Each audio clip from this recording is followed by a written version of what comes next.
And it's a welcome back to Flemington on Melbourne Cup Day, the 158th edition of the Melbourne Cup. And I think in the background I can hear the rain subsiding. Shane and Jane, what's your take on the track? Yeah, it certainly has been a miserable start to the day weather-wise, but hopefully the racing will continue to build as we see plenty of water has hit. Jane, we got confirmation through from the Racing Victoria stewards. They've had 16 mils of rain that has hit since 7:30 this morning, hence we're now in a soft 6, but I think we might get a downgrade in the not too distant future. Yeah, I think we can almost bet on the fact that we're going to get a downgrade. It's really unfortunate for the team here at the VRC that this rain has come this morning.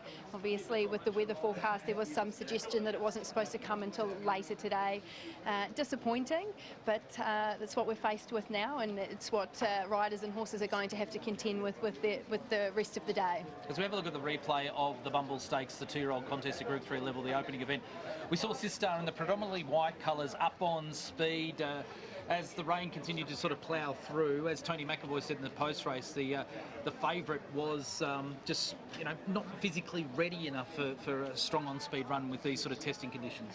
Yeah, that's right. I think there's a lot of merit in her performance. I think from a long way out, the winner was probably travelling better than anything else in the field. She appeared to be handling the conditions well. Mark Zahra had her in a perfect position, and she just happened to be the one that toughed it out towards the end. But Mark Zahra made some really interesting had some interesting thoughts after the race. He said that due to that amount of rain we've got in such a short period of time, there's a little bit of surface water on the track, and he found that visibility wasn't as good as what it perhaps should have been, which is really interesting considering it was a straight race. And so the horses are a little bit more spread out across the track. It'll be very interesting to hear the jockeys' thoughts after a race where we see them in a little bit more of a formation coming around the turn. Yeah, it's a really good point too, particularly if this rain doesn't ease off.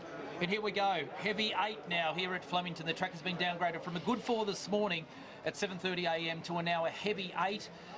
The rain is easing off a little bit, but it certainly is showing no signs of going away. So we're now into the heavy going range, David, for the remainder of the card here at Flemington on the biggest day of racing. Yeah, it's going to be interesting to see the way that plays out in the main race, race 7, the Lexus Melbourne Cup. Let's go to a Bet365 market for the big race, and we've got an easing favourite in Yucatan's cross counter, a 3-year-old by Northern Hemisphere standards at $9, and Prince of Arran, the Lexus winner from Saturday at 21, Finch at 23 now.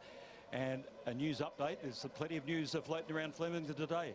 There certainly is, and just to elaborate a little bit more on the track's condition as it stands, I've spoken to Liam O'Keefe and he's told me that the track has received 31 mils of water since 7:30 a.m. this morning, which is quite remarkable.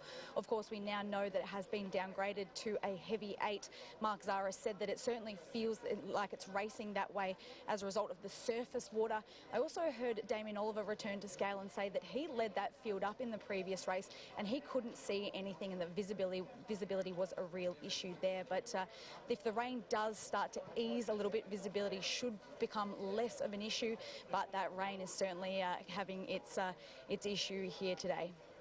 Thank you, Grace. Well, there's only one barrier that hasn't provided a Melbourne Cup winner since barriers were first used in 1924. That's barrier 18, and that's occupied today by the old marvel Who Shot the Farm. The horses are on the track.